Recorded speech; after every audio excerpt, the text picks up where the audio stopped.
ago, it was Georgia in the house. It was an amazing conference, virtual. If you didn't attend it live, you can watch the replays on High Sky Connect. But yeah, we want to know what you thought of Flying High. So please complete that survey and give us your feedback. So we'll go ahead and start. I'm just going to begin by playing a quick video.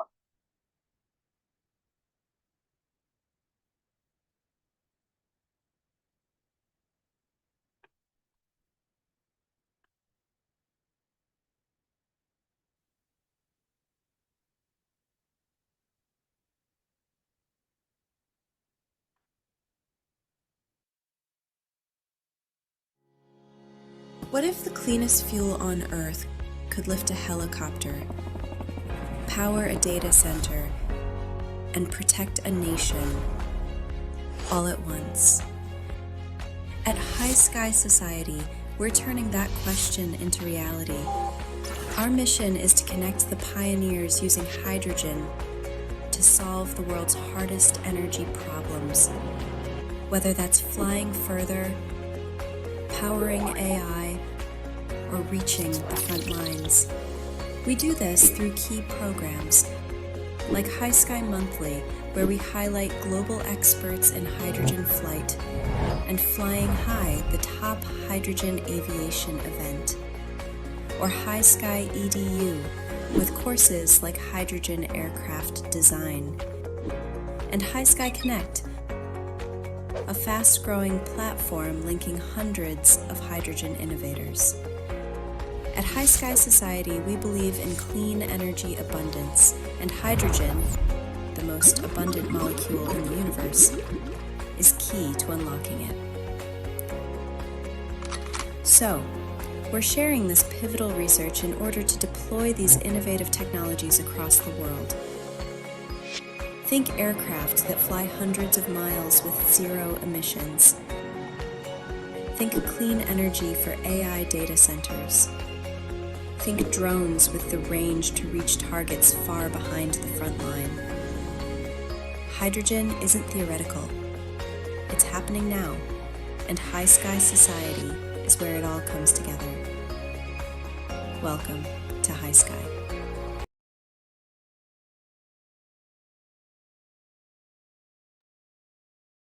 Awesome. So yeah, like I said, Flying High was just an absolutely fantastic event. So please complete that survey as we're going through this webinar. And then I wanted to mention next month, December, High Sky Monthly, we are doing our awards ceremony. And so I'm also going to put in the chat during the presentation the award nomination form. So please nominate somebody. You can even nominate yourself. There are, I think, 14 different awards from researcher to leadership to technology. So I'll be sharing that in the chat. So make sure to nominate somebody for that. Like I said, yes, you can nominate yourself. So today I am so excited to introduce Odonata Aero. We heard from them at the H2 Hub Summit. It was a fantastic presentation. I'm really excited about this drone. And I'm so pleased to introduce you. John Griesbacher is the co-founder and aerospace engineer at Odonata, a Munich-based startup pioneering hydrogen long endurance UAV in the 150 kilogram class. John studied aerospace engineering at the University of Stuttgart and has been passionate about aviation from an early age, flying since 14 and holding a private pilot license. Since 2022, he's been working as an aircraft design engineer at Odonata, contributing to the development of hydrogen VTOL architectures that bridge innovation between manned and unmanned flight. Originally focused on hydrogen-powered manned VTOL aircraft, Odonata made a strategic pivot about a year ago to focus entirely on developing a hydrogen long endurance drone in the 150 kilogram segment, building on the experience gained from the earlier aircraft program. Also joining us today is Dominic Weigel, and he's got an entrepreneurial minded finance leader, passionate about innovation and sustainability. As a co-founder and finance lead at Odonata, he connects strategy with execution. Previously, he co-founded and exited a company developing high power energy storage systems driven by purpose and impact. Dominic is committed to helping sustainable technologies create real impact. John and Dominic, the stage is all yours. Kindly welcome Odonata Aero. Yeah, many thanks for the introduction, Danielle. And then let me share my screen.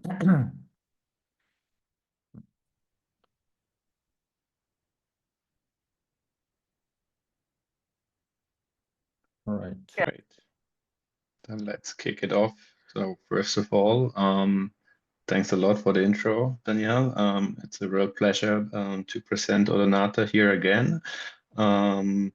I'm going to start off with telling you a bit about our company, the vision behind it, and some of the use cases where we see a hydrogen-powered drone having a real impact and making a difference.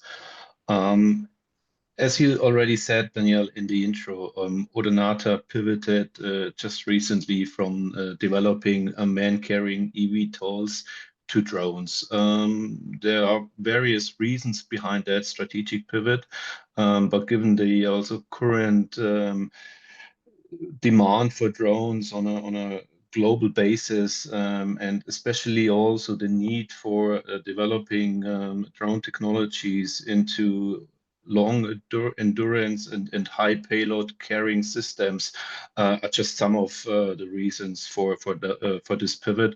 And we've come a long way since. We are fully engaged in the development, and we are about to enter the market now with our Pantala drone, which John is going to introduce in more details later. I'm going to tell you a bit now about the vision and what we are trying to achieve. Well, first of all, of course, we are all at Odonata, the entire founding team, but also every one of our employees and partners are hydrogen enthusiasts. We really believe in this technology from the very first moment on that Odonata was founded, and we've always stuck with our focus on hydrogen as the main energy medium for our powertrain technologies. Our aim is to create hydrogen-powered drones, which are used to combat wildfires, prevent wildfires, enhance surveillance, improve border surveillance, support sustainable farming, and also revolutionize emission-free cargo transportation, such as for and to offshore platforms. Our vision is clearly a world where autonomous and carbon-neutral drones play a vital role in tackling the global challenges. And I believe there's quite a few opportunities now that have arisen just recently, where we can see the need for drones, especially when it comes to, as I said before, long endurance and higher payloads. And therefore, Odonata is really striving to bring this technology in the market. Yeah, if you switch to the next slide, John. Sure. We are gonna show you a short video now of it's an AI generated video, just what Odonata is all about.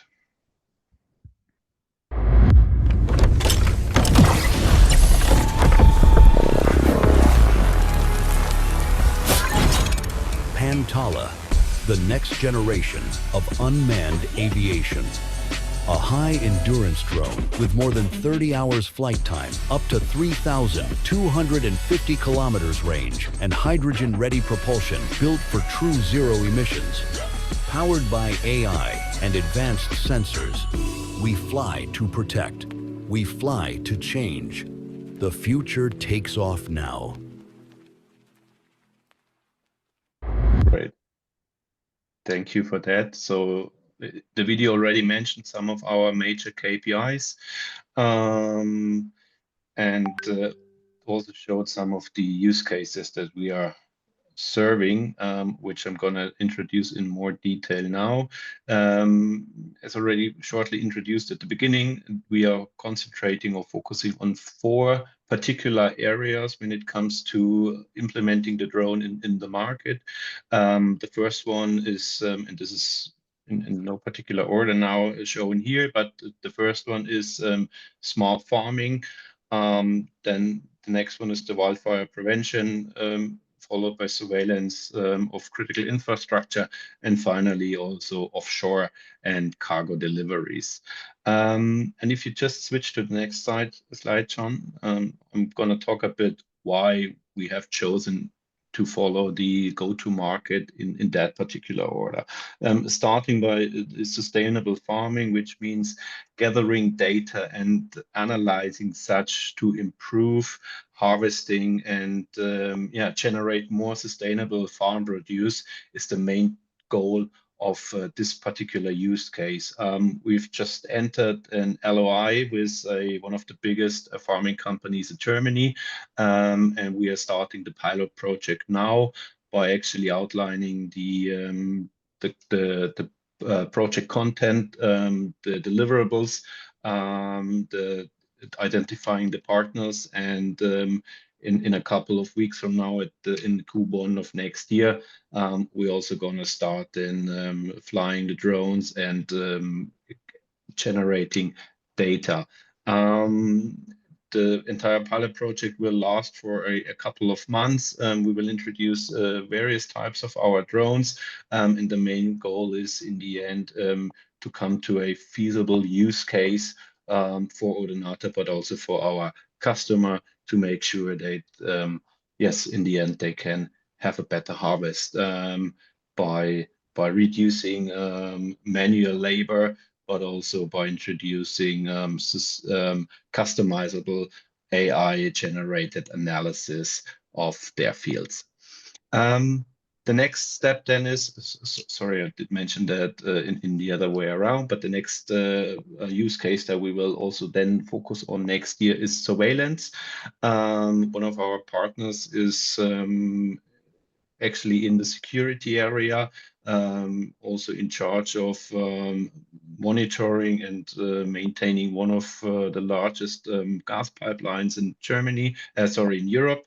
I'm going to introduce that project in a bit more detail later on, just to give you an idea of why hydrogen power drones can make a big difference.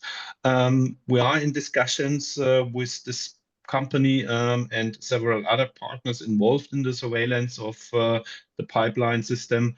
Once the product is ready, we will deploy it at specific critical parts of the pipeline and then scaling up to have full coverage of over the next couple of years. In addition to surveillance, next year shall also be a strong focus then on wildfire prevention. Here we are in discussions with various other companies that provide different technologies, such as satellite surveillance or sensor surveillance on the ground. And in order to do wildfire prevention and such technologies, they need supplementary technologies that can cover also an aerial footage, or can cover and generate aerial footages, and therefore a drone that is basically flying for a very, very long time and up in the air, and can also cover a huge area within a certain flight time, is a superb addition to those technologies. And those are just 2 companies that we talk to.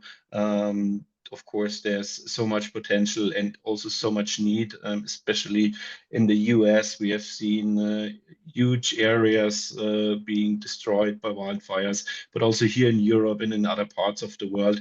This is an area where we really want to focus, and we believe that our technology can make a big difference if we just manage to prevent some of these devastating fires that are occurring on a yearly basis.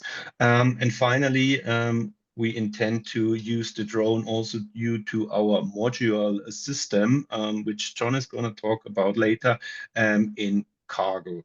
Now, everything that I've talked so far, the first 3 use cases that we see are particularly interesting for our drones are based on the endurance mode.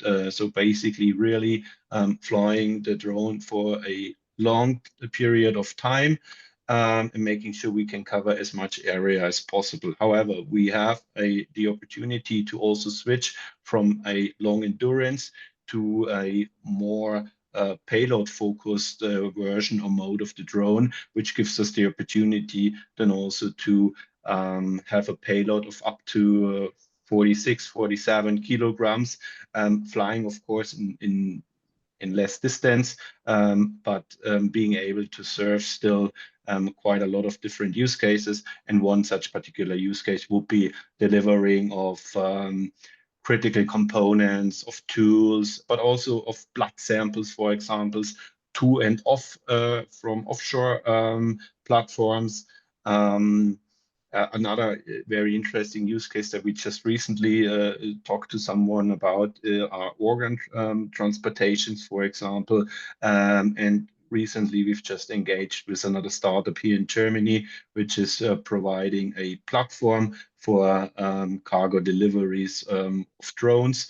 And also they see a perfect fit for our specific KPIs.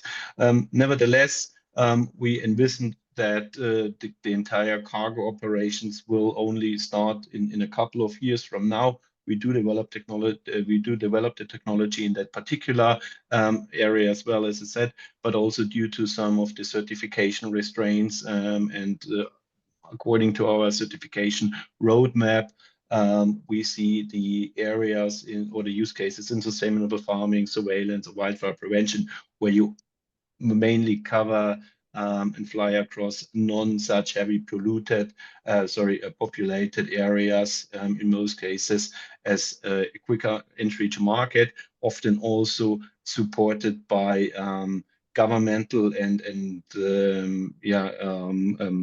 demands or support, especially when it comes to the surveillance or wildfire prevention.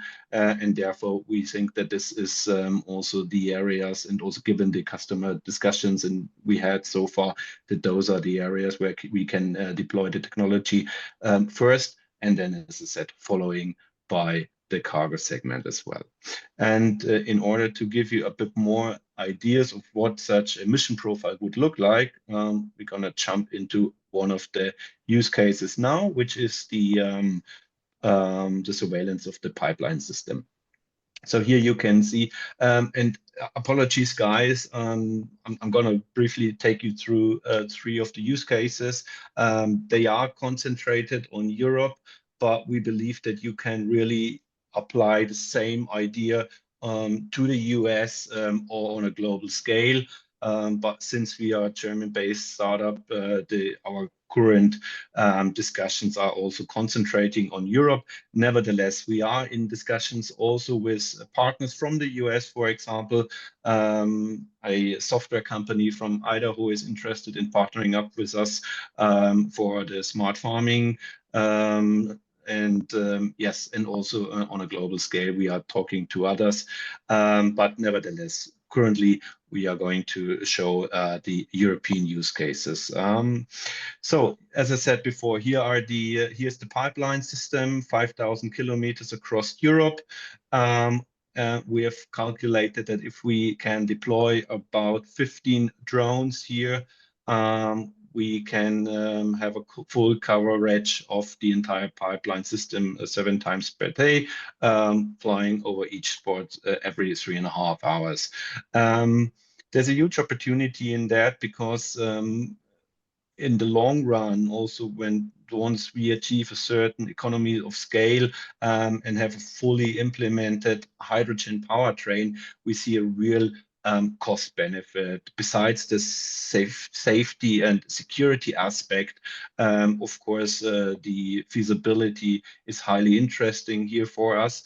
And Odonata 2030 is by far the lowest price in terms of euro per square kilometer surveilled, when it also comes to comparing with other technologies such as ultralight planes, ultralight helicopters, or to a certain extent also troops on the ground, which have to, in some cases, also still cover some of the surveillances. There are other technologies in place as well, but nevertheless, here we can really see how hydrogen, if implemented in a certain way, can really also have, besides the sustainable aspect, a very high economic impact. Then let's move on to the next. Yes, this is the use case about sustainable farming. For example, here we talk about our pilot customer, which is covering an area of 60,000 square kilometers in Germany. We envision to have a coverage of roughly 260 overflights per year across this area. And given still, because this is obviously the price that we are currently calculating with for our drones and prototype and small series production volumes, we can cover each square kilometer with a price of around 4.50 euros. In this particular case, we would apply 1, maximum 2 units of drones, and the operational revenue just by 1 unit would be roughly 70,000 euros per year.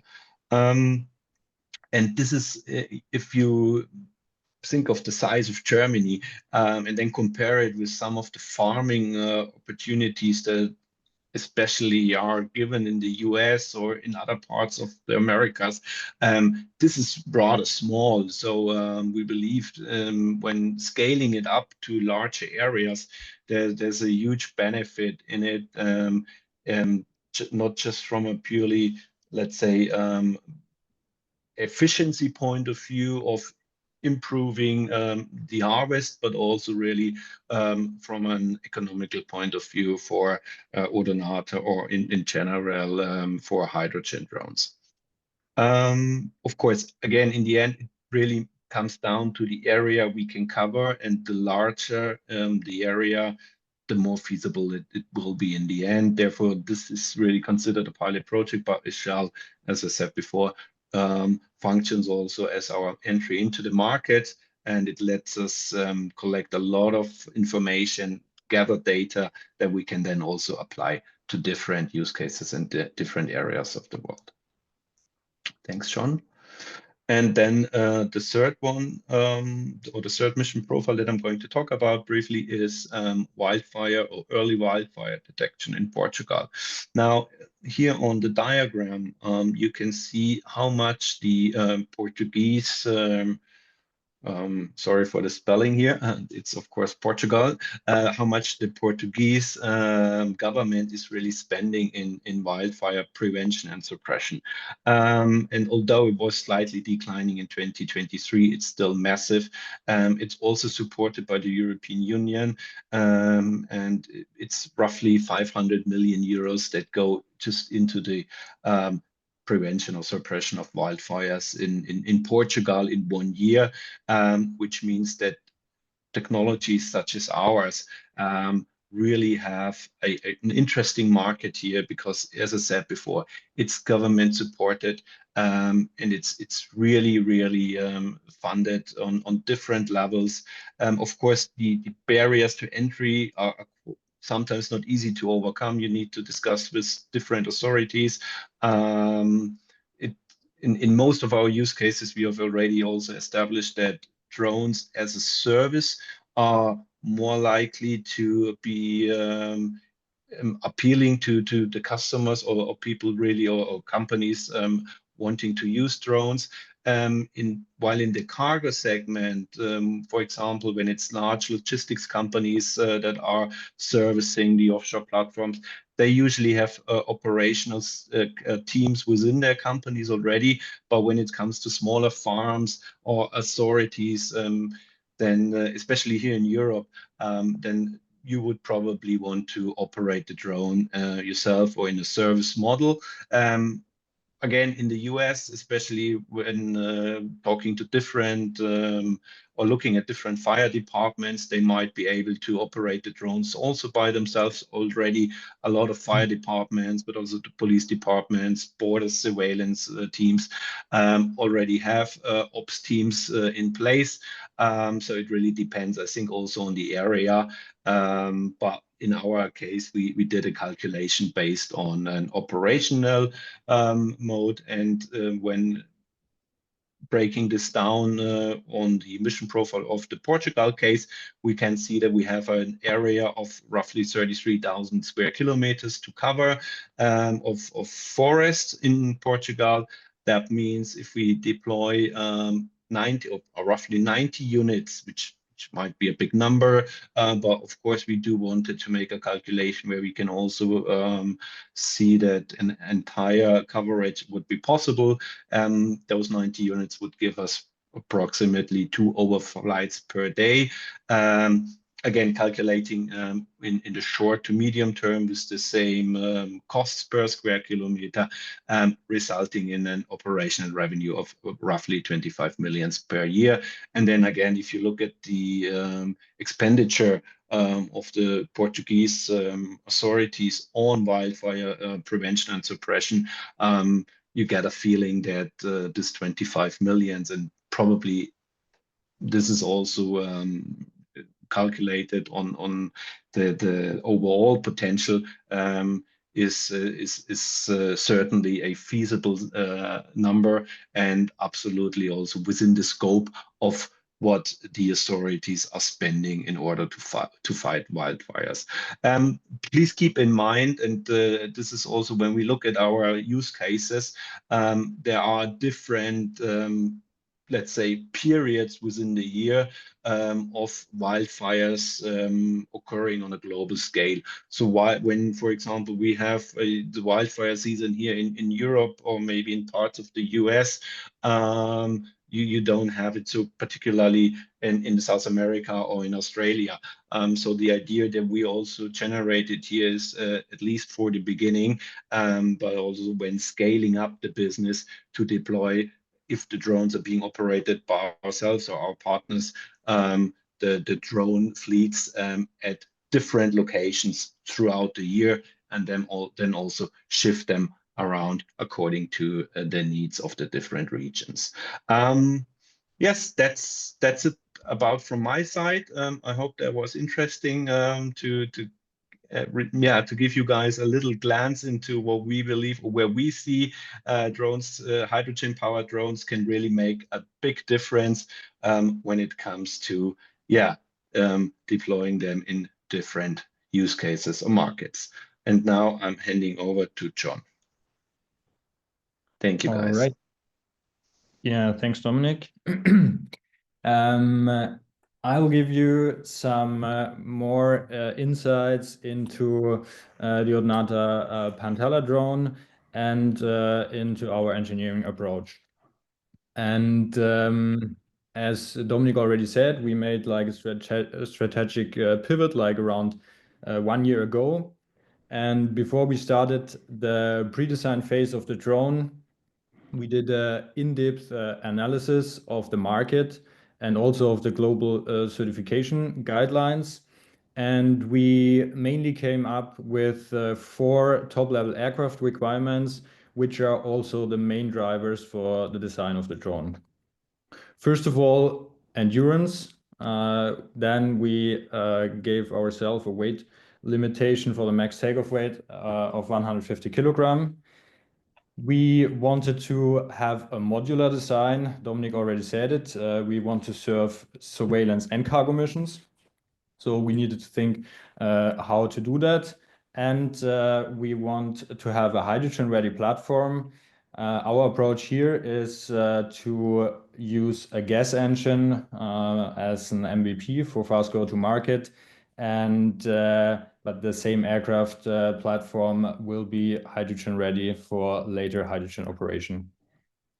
So hydrogen already gives us the due to its high energy density, quite a lot of endurance, but we also put a lot of focus on aerodynamic optimized design to support those long duration missions and also to cut operating costs.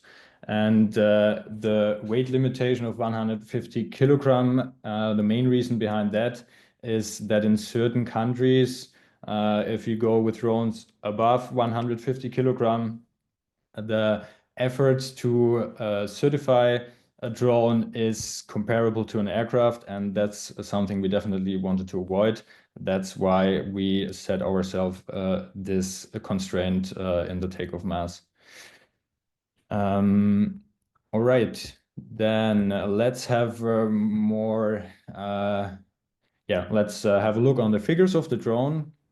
So as already mentioned, we can have a cargo setup or a surveillance setup of the drone. In the surveillance setup of the drone, we can achieve up to 33 hours of endurance. And in the cargo setup of the drone, we can carry up to 45 kilogram of payload, which equals to 100 pounds.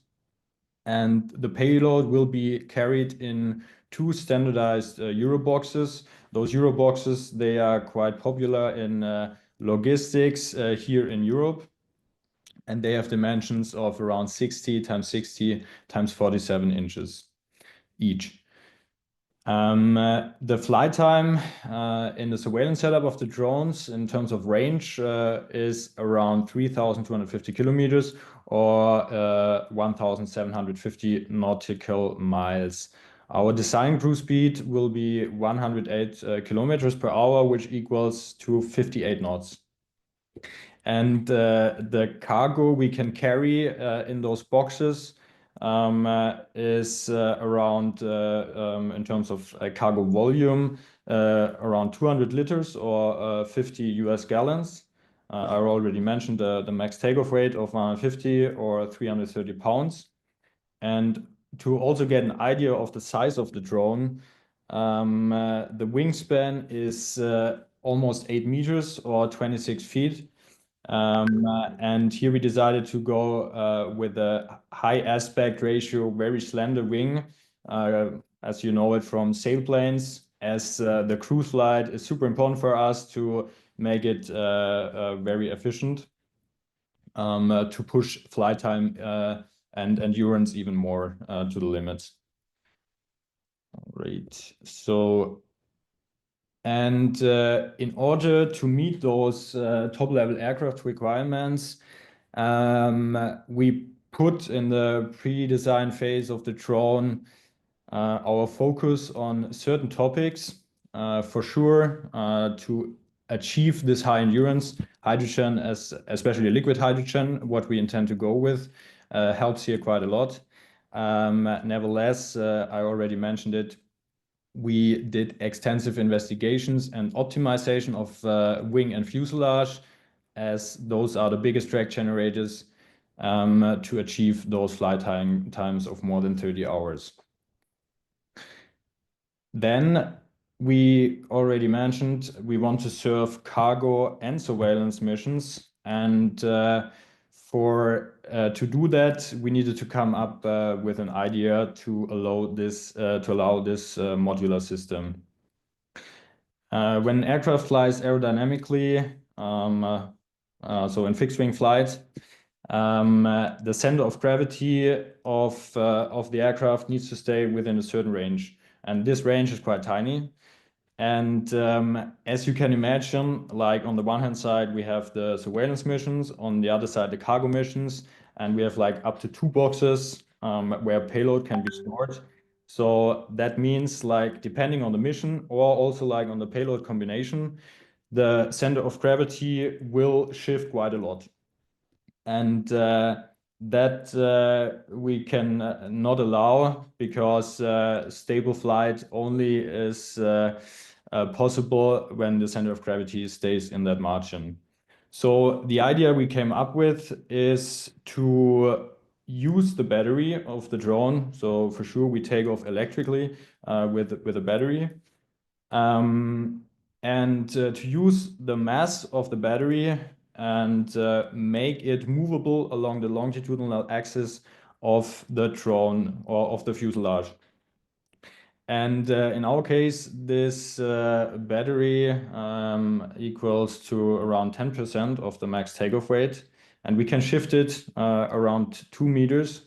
That allows us that for almost every payload combinations we can carry in those 2 boxes.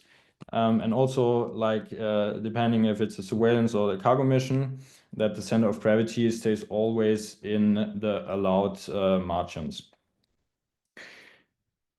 Then, in order to make the battery movable along the fuselage axis, we also need to come up with an idea how to make it movable. So we thought of like a rail system, and here we came up with a maybe a bit unconventional solution, meaning like for the load carrying structure of the fuselage, we will go with a steel tube airframe. A steel tube airframe has been quite popular in the first days of aviation, is still quite popular for smaller ultralight aircrafts up to 600 kilogram of max takeoff weight. And we decided to go with this structure, or with that airframe structure, as it allows us, first of all, that we can have a rail system to shift our battery. And on the other side, we can easily accommodate our boxes, be they payload or be they tank. And further on in the future, that if we ramp up production of the drone, that's producing those steel tube airframes can be automated also quite easily. Right. In order that you get a better idea of the modular concept of our drone, I also brought like a small video. The Odonata platform features a modular system that can be configured with up to 3 hydrogen tanks for long endurance surveillance missions, or alternatively switch to 1 tank and 2 cargo boxes for dedicated cargo operations. This flexibility is made possible by a patent-pending weight balancing system, ensuring safe and highly adaptable flight operations.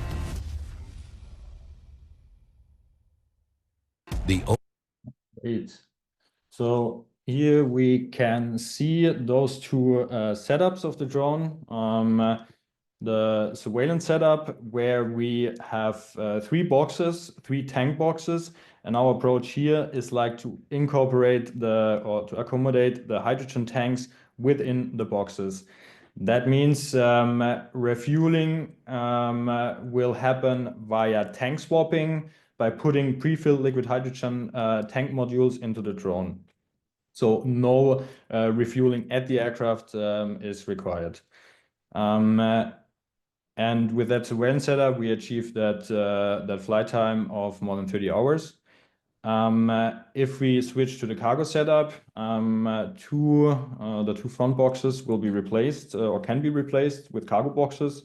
It's also possible to only replace like 1 box with a cargo box to have more endurance still, but still being able to transport a certain amount of payload. And for sure, as we carry less energy in form of hydrogen, our endurance decreases to 10 hours, which still equals to around like more than 1,000 kilometers. And so that's for cargo or logistic missions, that's still quite a lot. And by being able to transport these 100 pounds of payload. And as I already mentioned, that equals those 2 boxes to around 50 US gallons in volume. Yeah, where are we at the moment? So throughout the last 6 months, after having finished the pre-design phase, we set up a full-scale, let's say, flying Ironbird. And end of September, I also have like a small video of the first hover test. We also took off successfully in hover mode.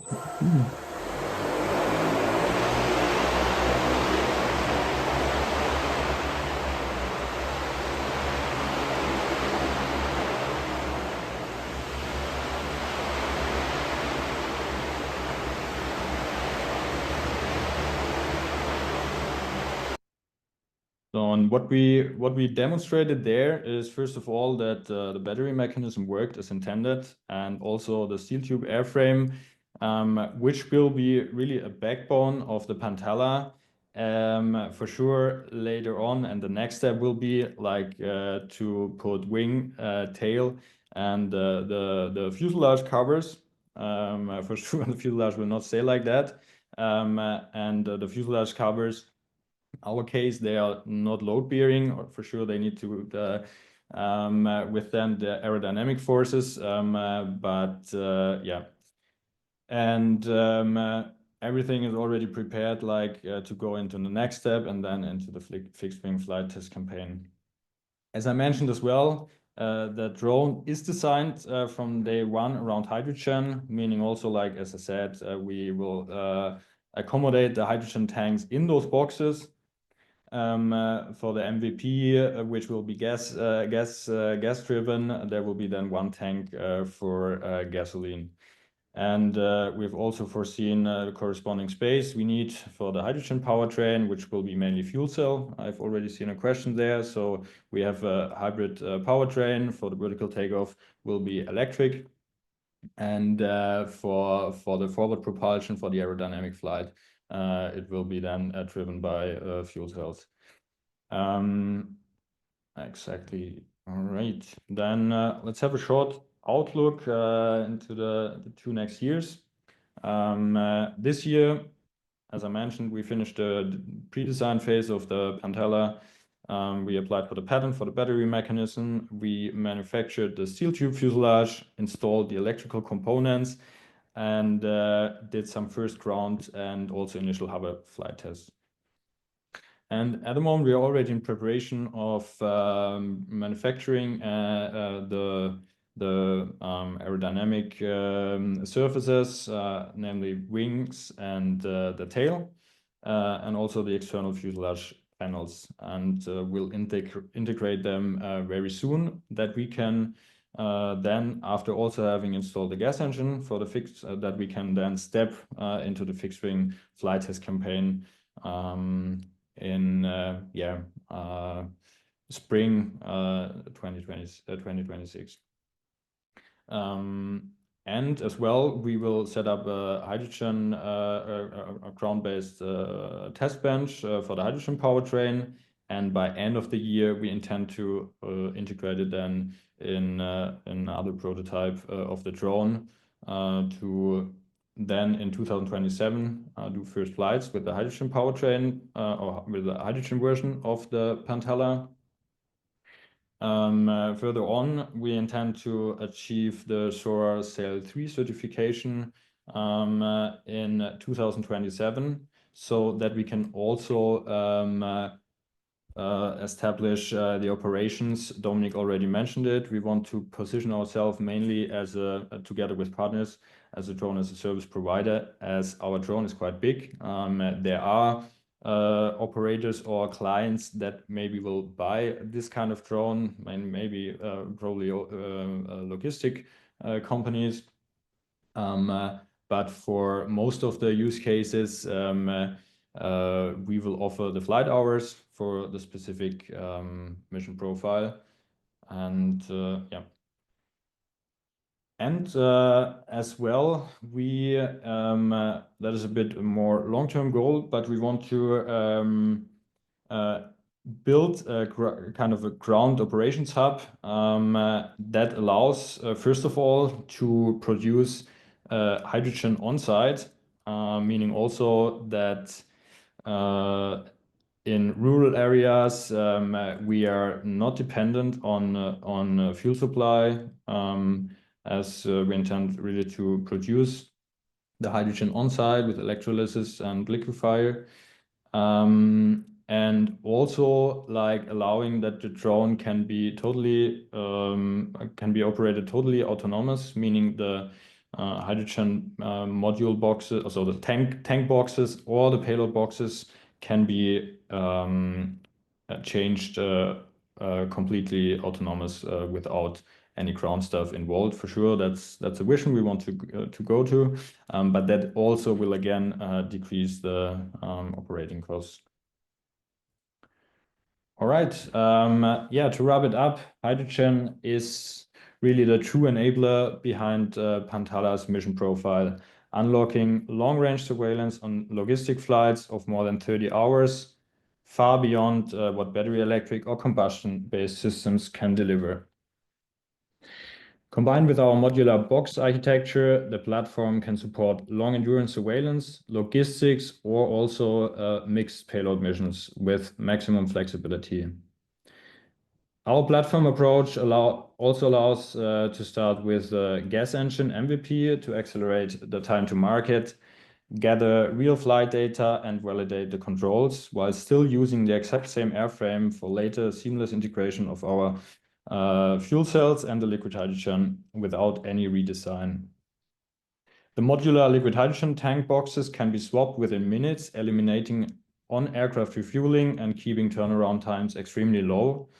And thanks to hydrogen's long endurance combined with our automation strategy, Pantala enables scalable and cost-efficient operations with significantly fewer ground stops.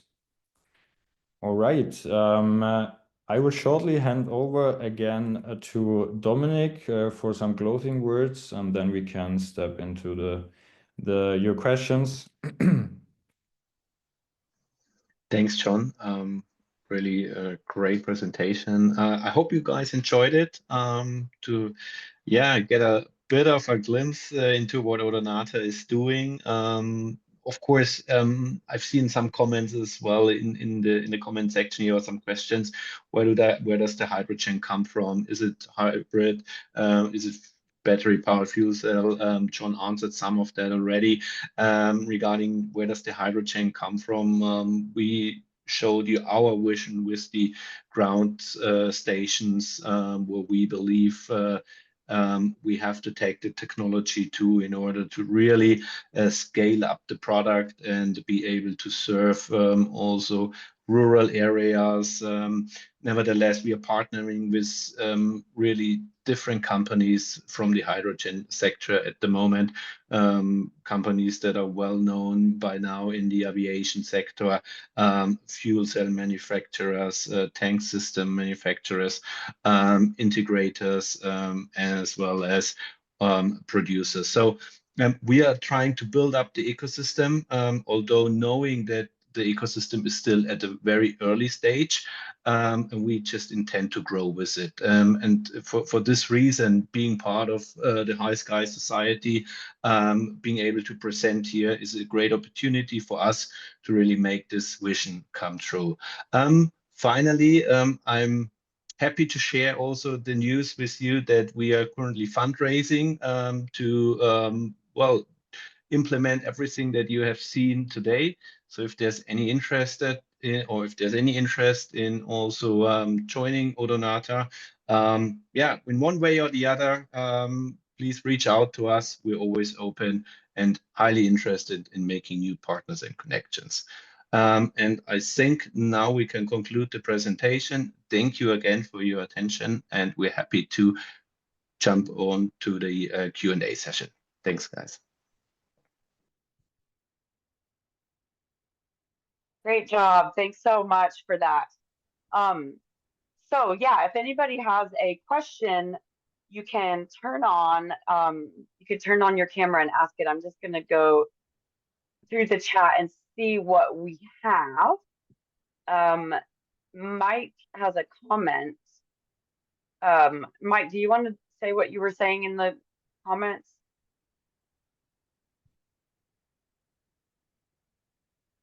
Sorry, I was just commenting with the origin of the word Odonata.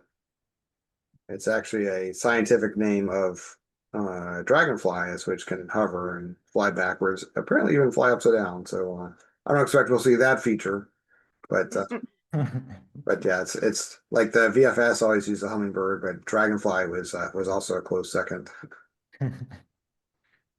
Thank you for sharing that fun fact. I think I've looked that up before, but I had forgotten. So thank you for that. Doug asks where the hydrogen is coming from for refueling. I think you answered that. Maybe you want to talk. Doug, do you want to turn on your camera and mic? And you've got a couple of comments in here. Oh, sure. Hello. Good to see you guys. It looks like the hydrogen, you decided to go liquid instead of gaseous. What was the reasoning behind that? For sure, like the higher energy density and to pushing the flight time even more. The thing is, we could also, because like on the liquid hydrogen side, there is still a bit development needed, especially also like for our modular tank swapping system, like to really make it possible that the tank system easily connects with the hydrogen piping on the aircraft side.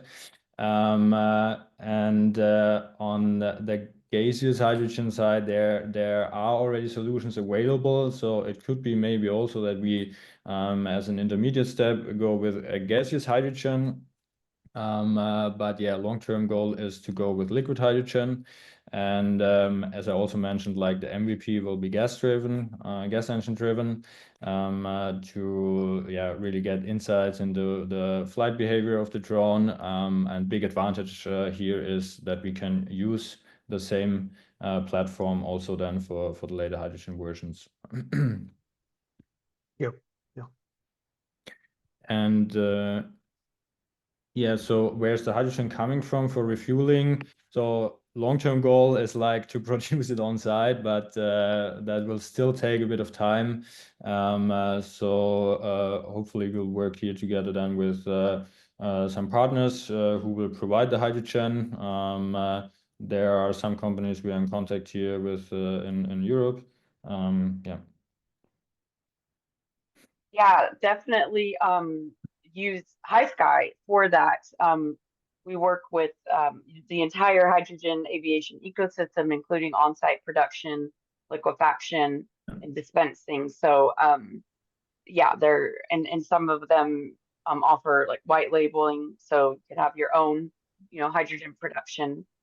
Doug, you had another question on wind tunnel testing. Do you want to? I did. Yeah. Well, I just want to make one last comment. I think Nova Spark Energy would be a good partner for you guys. I've already talked with them. I've been working with them for a little bit. They have a prototype on-site hydrogen generator that's electrolysis based and it's driven by solar panels. So I think you should partner with them or at least consider talking with them. And I can send you contact information. The idea of wind tunnel testing, I think that you are past that now, but I just want to know if any wind tunnel testing was done in the earlier stages. That's all. I think the battery balancing system for weight and balance, it needs to be investigated in the wind tunnel testing if you haven't done that. So yeah, thanks for your question. Wind tunnel test we have not done yet, so we are a small startup, so we need to really check on our resources. Our performance calculations are coming mainly from high fidelity simulations on the aerodynamic side, but we intend to start some wind tunnel tests throughout 2026. To validate those data in a first step. Yeah. So I suppose I would give you two recommendations. That would be the NASA Ames 40 by 80 and the 80 by 120 wind tunnel, the low speed tunnel, as well as University of Washington has a low speed tunnel. I've worked in the 40 by 80 at NASA Ames a long time ago, but I think that was before the 80 by 120 was the open system was configured that way. But now the idea that you're in Europe, so there's probably plenty of universities with wind tunnels. I don't think you have a problem getting this in there. Yeah, we're also in contact with or partnering with certain universities in Germany So we could have or get a wind tunnel access there. Yeah, but that's something we will look into more detail in the coming months. And yeah. Thank you. Awesome. Next up, Blake. Blake, would you like to unmute, turn your camera on, and ask your question? Okay, I don't know. Can you hear me? Yes. Yep. Yeah, okay. I don't know why my camera is not turning on. I'll ask my question. I'm just wondering, is the future version of the fuel cell system, is there a specific power in terms of watts per kilogram that you need that system to get to in order for it to be the power plant of the UAV in the future? So I'm just wondering, kind of in going from that, do you need those systems to get lighter, or is current fuel cell technology, do you think it's already there? So the partner we are at the moment in contact with, who will probably go with for the fuel cell system, they are at the moment like developing a new system of their fuel cells, and that improves almost like or doubles the power density. So and it will raise to 1.2 kilowatt per kilogram, so 1,200 watt per kilogram. And so these are actually quite good news. So they will have that development program finished probably by mid of next year. That fits very good in our our development roadmap as well on the hydrogen powertrain side. So hopefully we can already take that fuel cell system for the integration then into the first hydrogen prototype of the drone. Okay, so one follow-up, just maybe explain this, and I didn't catch it then. So is the combustion version, is that using a conventional fuel, or are you adapting an engine to run off hydrogen? No. So we will use a very conventional gas engine. So there will be not like a hydrogen combustion engine. That's something we don't foresee. Okay, and will that run off like an aviation grade fuel, or will it run off jet fuel? Probably not on jet fuel, so really gasoline, and that will be not an aviation graded fuel. Yeah, so also like to cut the costs here as well. There are certain companies we are already in discussion with for the motor. Yeah. And they are readily available, and they are already used in drones. Yeah, so that's why it's quite easy to integrate that into the drone system. Okay, thank you. Thank you. Joseph, Joe, it's good to see you. It's been a minute. I know you kind of just had a comment, but I would still love to see you and have you talk. Yeah, sure. Let me see if I can get the camera to come up. I hadn't previously tried to do that on here. Good? Yep. That's good. Hey. Now you can see my beautiful face. Anyway, it's nice to meet you guys. No, I was just listening to what you were saying there on looking for some liquid fuel. And we have lots of partners. NovaSpark is one of them. Happy to put you in contact with all of those folks. So if you want to do small scale on-site production. Yeah, that sounds very great. I will send you a LinkedIn invite. Let's follow up on that. Thank you so much. Yep, fantastic. We've worked with Danielle for a couple of years now, so it's there's a long list of folks that we can put you in touch with. Yeah, that's cool. Thank you. Thanks, Joe. Albert, I see you have your hand up. Please turn on your mic and you can ask your question.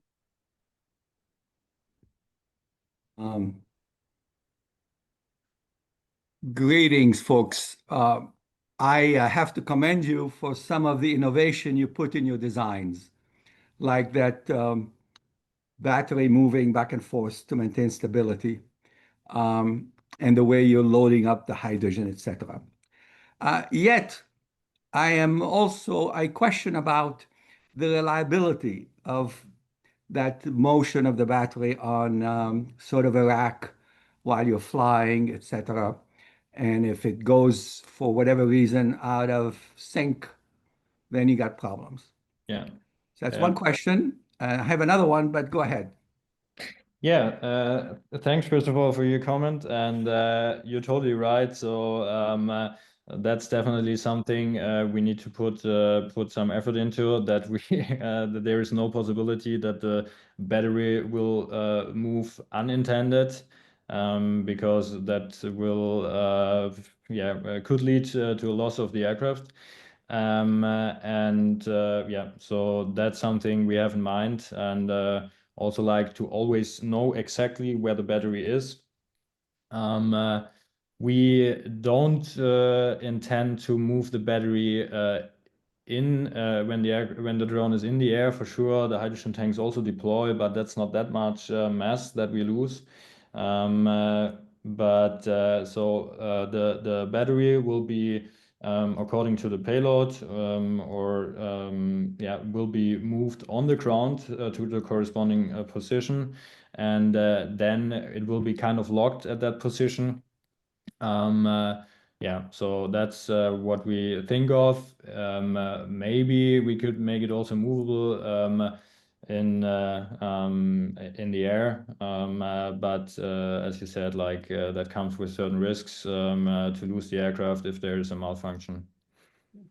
And the other question is related to putting hydrogen tank into these cubes of boxes. And the tank is likely to be either a sphere or a cylinder, in which case it doesn't seem like to be the best efficient use of space. So these kind of two comments raise another question of mine, which is how many other designs have you examined to come to this one, which is novel, different, but how many, starting with your requirements, what other ways could you have accomplished them in a simpler, more reliable system? I'm sure you've done a lot of that, and maybe you could share some of this with us. Yeah, so it's already been a while, but we definitely checked on a lot of solutions, how we best case incorporate the hydrogen tanks in the drone. So we also have had a look like putting it outside, but yeah, we evaluated all the different options we had a look into, and in the end, like the best solution was then, so based on our decision criterias, the one we finally came up with. So you mentioned the use of the volume of the available volume. For sure, it's not 100% ideal, but that's why we also decided to go like with boxes that have a quadratic cross section.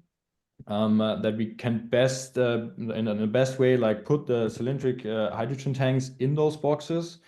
And in the end, like this was the only solution that allowed us to have this modular system for the drone, to allow us to exchange some of the hydrogen tanks or of the tank modules with payload boxes.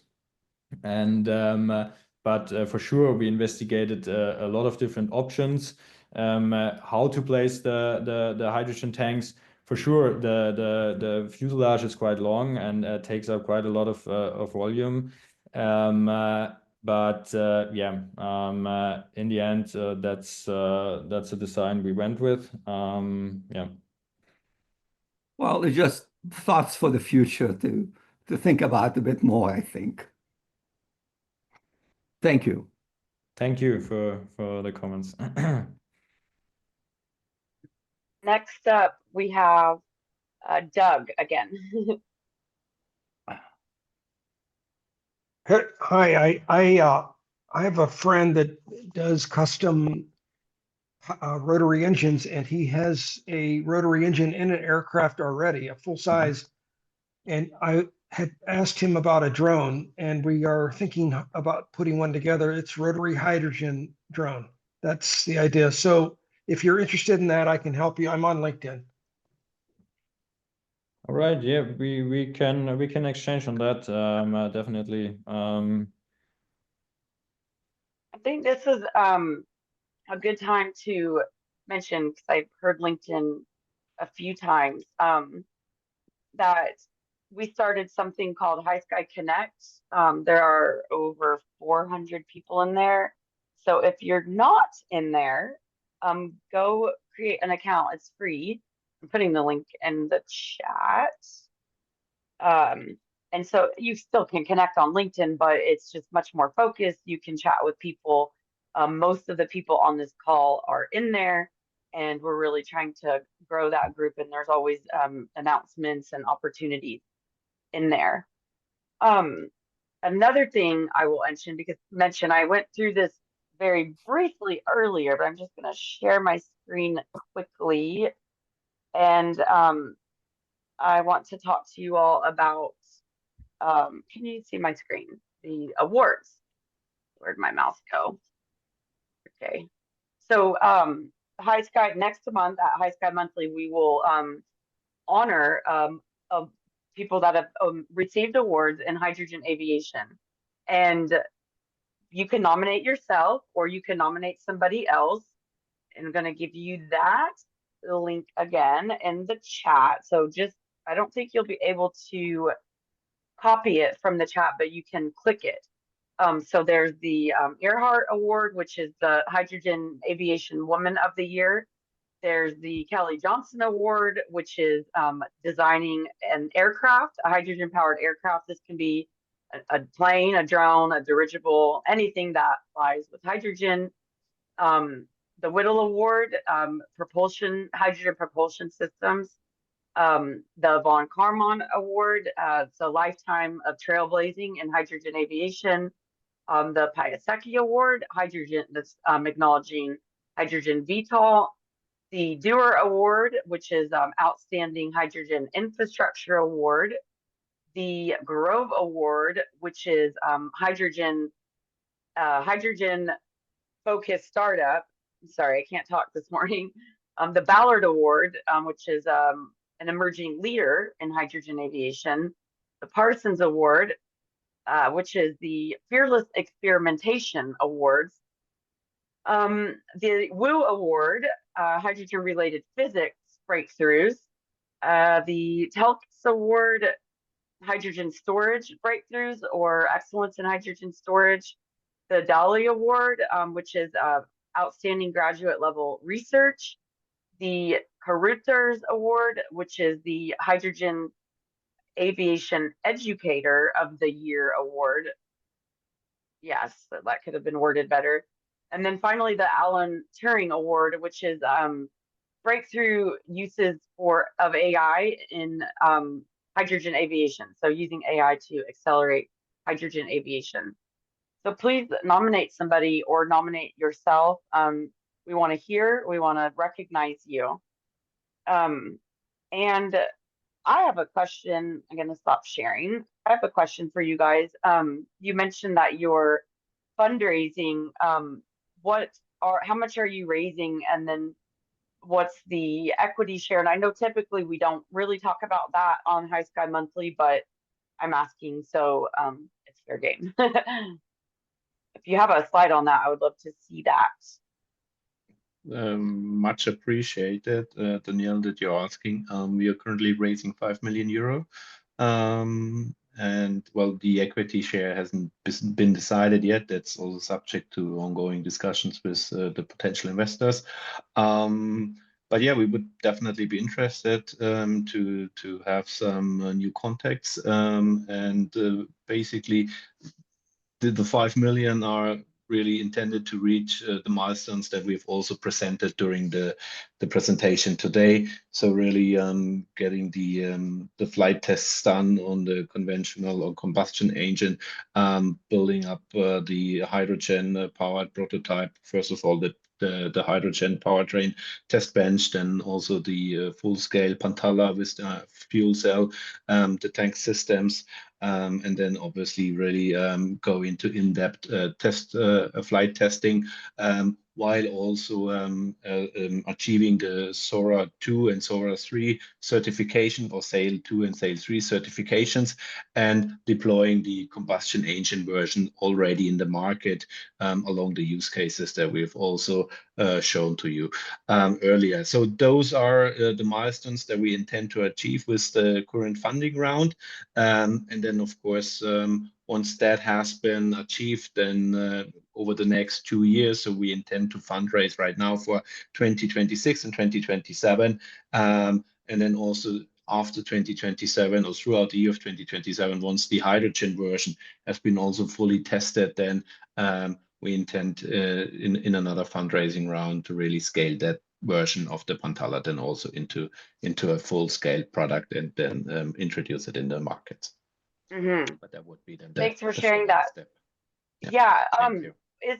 What was the reason? Curious if it was a finance decision to have the MVP be gasoline hybrid versus just going straight to hydrogen. Was it the expense of doing it, or was it the availability of hydrogen? And I guess what would it take to I don't know, skip that? I don't want to change your business plan, but I'm just wondering, what is it possible to skip? What's the point of that step? It seems to me extra work. Shall I start and you add, Dominic? So yeah, mainly it's as I also shortly mentioned, it's there is still some R&D tasks to be done on the hydrogen side, mainly like the tank swapping system. And on the other side, hydrogen, especially in Europe, is not such an easy topic, to be honest. Maybe it looks a bit better over in the US, but also like approaching the investors, and yeah, so they are still quite skeptical on the hydrogen side. And that's why we made the decision that we go with the MVP, which will be gas engine driven, which we can accommodate quite fast. And the flight time still will be quite good. For sure, not good like the hydrogen version. But yeah, these are the main drivers why we came up with that decision to have an intermediate version, the gas engine one. Yeah. It makes sense, and it's not any better here. We have the same challenge. We're always trying to think of ways to spread awareness around hydrogen, generate excitement. Either most people older than me are afraid of hydrogen, and most people younger than me have no idea the benefits of hydrogen. So always looking for ways to get it some momentum, and that probably would be the biggest challenge. Albert, I'm seeing your question. I don't see that, but we don't have one specifically for safety, but that is a very, very good point.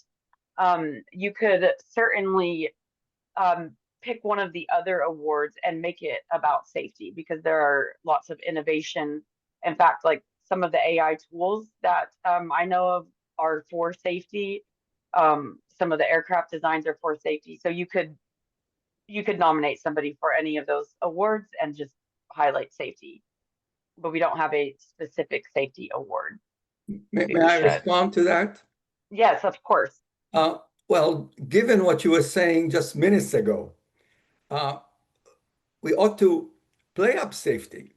Yeah. Those who fear that do not, so everybody's more informed, so to speak, instead of kind of disguise it into another award or another concept or another safety or another aspect of aviation. And then it comes later and haunt us, so to speak. Yeah, yeah. Okay, I love it. We're gonna make a safety award. Okay, I'm good. gonna make, yep, I'm adding it to my notes. I suppose we probably shouldn't call it the Hindenburg Award. No, actually, I don't think that's a good name for it. Okay, just call it a safety award. Yeah, the Hydrogen Safety Award. I like it. Cool, awesome. Well, and it's a fantastic presentation from you, John, and you, Dominic, and it is a bit tougher of a crowd when you do HYSKY Monthly because we have more time to kind of dig in. But we genuinely do want to see you succeed, and I think it is a smart decision, to go with the gas system early on. But something that HYSKY needs to do, that I personally feel responsible is we want to make it to where you guys don't have to do that, because people have, accepted and are excited about hydrogen. So we're always, looking for ways that we can make that possible. And hydrogen aviation needs its positive viral moment. It's had its negative viral moment before virality was even a thing, and we need to fix that. So, and it's just hard because those things happen organically. But with that, if there are any more questions or comments, feel free. I'll just open the last 12 minutes up to just open discussion. If anybody wants to come on and add a comment or a question, feel free to say something. We can talk about the awards. We can talk about flying high. We can talk about Autonata. We'll give it a minute. Maybe Danielle, Mike, maybe allow me to comment on the hydrogen, the topic and the question, why the combustion engine first? Well, really, so we need to operate a business, and we need to bring a product into the market. And I think this has to be also one of the cornerstones of our business strategy. Quick time to market and scaling up the product. Understanding and learning about the product. John mentioned flight controls before. So there's so much other aspects to the entire drone, why we really have to make sure that we can scale it up as soon as possible. But nevertheless, and everyone that we talk to, and this is brings me also to my next point. We've just been in a very interesting region of the world. I came back last week, where we decided to partner up with some of the leading authorities and companies of that particular region. And those guys are really investing heavy into hydrogen and into the future of hydrogen. So unfortunately, we cannot make it public yet. I wish we could today, but it will be out in the next couple of days. And so we are also forging partnerships around the world in areas where hydrogen is the future, and in countries and companies that have really also the capital and the structures to push, especially for the production of hydrogen. So we are absolutely confident that in the near future we will switch to hydrogen, but we have to grow along with the ecosystem first. Sure, yeah, that makes sense.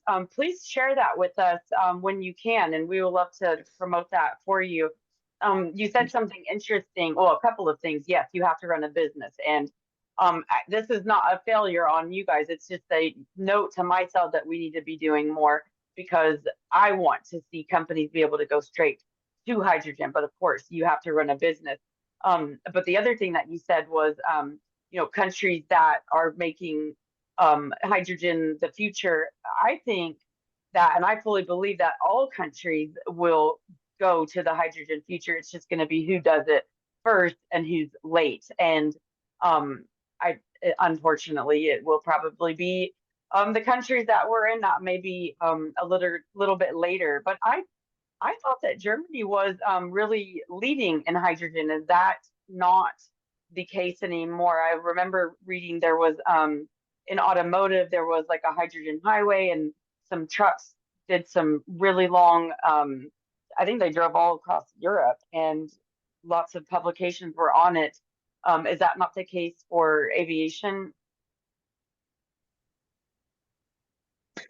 Maybe John, you want to comment in a second on aviation in particular, but I think from a startup point of view, sometimes we in Europe wish for a more risk-taking approach from the venture capital industry and also from the governments when it comes to grants.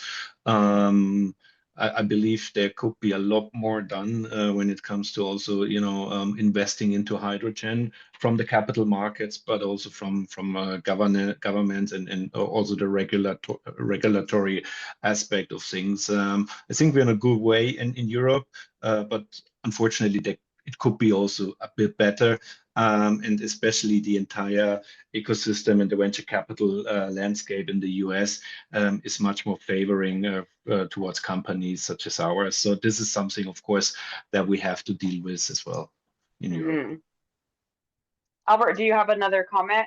Yes, I'm an aerospace engineer who kind of end up working in safety a lot, hence my first questions. Now I'm going to go back to my original designer as an aerospace engineer. You're trying to cover two very different requirements. The surveillance, which requires very low load but long duration, and the firefighting, which requires a maximum payload to carry and very short distances. And my worry, given what I heard from your presentation, is other companies might compete with you with alternatives that are more suited for one or the other application instead of yours, which is trying to combine both. So you may have a real struggle fighting these because they'll be more dedicated in their designs to accomplish these two, I see, very different objectives. Any comments? Appreciate the feedback. I think there was a misconception about our firefighting. We are not intending to carry any heavy loads to fight the fires, but we want to prevent them by detecting fires early and then sending signals to response teams that there is a first indication of a fire. So this is also within the surveillance mode. Of course, there is an option maybe to drop some oxygen bombs or something like that. There's other companies, you're absolutely right, experiencing with that, but that's not our first intention. Our first intention with firefighting or prevention of wildfires is also really within the surveillance aspect. Well, I'm glad you clarified that. That's a very important point. Yes. Thank you. But fair question. Thank you. Yeah, I mean, you're trying to do multiple things. And you got to remember that other companies are going to compete with you differently. And just keep that in mind. Yeah, that's good comment and true. Yeah. Maybe Odonato wants to look at Albert as an advisor. I will say Albert spoke at Flying High in Las Vegas in 2024, and it was a fantastic presentation. And Albert, I still need to get you on the podcast because he is a wealth of knowledge in history. So I would encourage that relationship if there's interest. Just to give them context, I presented work I've done for NASA in the 80s somewhere. I'm not sure even when. It was 40 years ago, give or take. Comparing in a crash accidents for commercial airlines, how would a hydrogen-fired airline compare to jet fuel or even liquid methane? So we were thinking about these way back, and actually Boeing and Lockheed Martin had, well, back then it was Lockheed Douglas, had full designs of aircraft to use that. And NASA, well, the price of oil, as you remember, dropped way down, and the interest in hydrogen for aviation just died.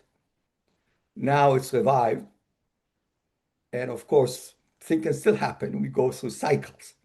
But regardless, it's good to look back as to what happened and the expertise that you can pull in Nothing wrong with starting from a clean scratch, as you have done, but you still want some checkpoints on that to make sure that that's really a good optimal, if you want, system for the objective you have. End of comment. Thank you, Albert. Or I should Much say appreciated. 10-4, just to pass the baton. Thanks so much, everybody, for sharing. Okay, Doug, I see one more comment. This will be the last one, or one more question. Sure. Which one do you want to talk about? The computer simulation model or? Oh, I didn't even another see one? that one. I guess both of them. We have 2 minutes, though. Well, So I give was them going to time ask, to answer. sure. Is there a computer simulation model that you work from? Because you haven't done any wind tunnel testing. I just Yeah. wondered if you've done the computer simulation already. Yeah, so we did CFD simulations, and we also built an in-house optimizer for wing and fuselage optimization, and yeah, so that exists. And what was the second question regarding drone seed or reforesting use Oh case? yeah, the drone seed is in Seattle. They have they do reforestation after clear cutting. I think there's an agreement that Weyerhaeuser has. They can clear cut, but they have to replant. So it's something I was asking about because you have that kind of payload that might work well with reforestation projects. Yeah, on the payload side, yes. But I guess like those seeds, like 45 kilogram, they last maybe for, let's say, I don't know, 2 hectare, I don't know. And so then again, ground stop is needed to get new seeds on. I think multicopters and smaller drones are better platforms for those kind of applications. That's Sure. what I think about that. That's all I had. Thank you.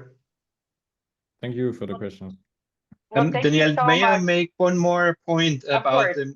and I really appreciate, Albert, your comments, and I'd be happy that we reach out to you, and if you like, also engage in more discussions afterwards. Just one example why we have chosen this dual use mode, or this switching mode from surveillance to cargo as well. And one of the use cases that I've mentioned before was organ transplant, and we have just been talking to an organization that is responsible for that in a particular region, and they're trying to cover a distance of roughly 800 air miles. So this is something that we could do with the payload also that is required for the containment of the organs, and we could do that with our cargo mode.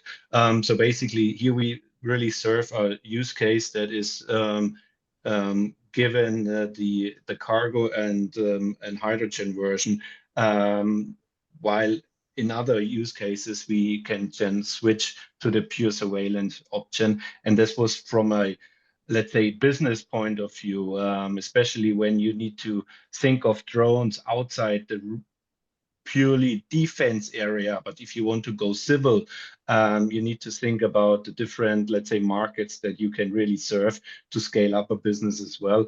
And that was one of the reasons why we have tried to combine surveillance and cargo in the best way possible. Nevertheless, there's always room to improve, and we will certainly also consider your comments and look into our design along the way we develop the company and the technology forward. But yeah, given those use case requests that we have been introduced to over the last years, and especially also over the last months, have shown us that we are on track with the design of the drone and the intention that was going into it. Understood, and I'm glad you said it. And I think focusing on high value items like like organs, is very important. I think what confused me a little bit is when you were showing data from Portugal, and it had detection and suppression. It did have a suppression thing. And I guess maybe that's Portugal, not you, but somehow, when you squeeze it in, so to speak, then some of us get confused a little bit. But let me tell you, I've done some work with two German organizations over the years, and I have a lot of respect for German technology. But you got to keep an eye on the need and the marketing, and that's what the US have kind of over the years excelled in that, excelled so much that marketing takes more than engineering.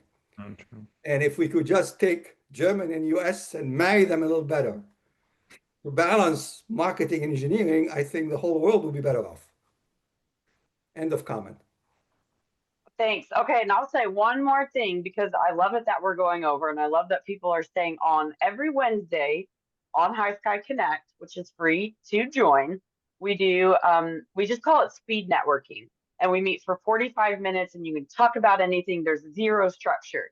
So I would encourage you all to join us on there. I'll send you a note that tells you how to join, but it's just 45 minutes, and we have great conversations, no structure whatsoever. So with that, this concludes the last distinguished speaker of 2025. So thank you to Odonata for closing us out. December HYSKY Monthly will be our annual award ceremony. You will not want to miss that. Thank you so much, everybody. Thanks again to Odonata. Thanks again for everybody's comments and participation, and have a wonderful rest of your week. Thank you so much, Danielle, Thank you. and HYSKY for the opportunity. Bye. Bye-bye.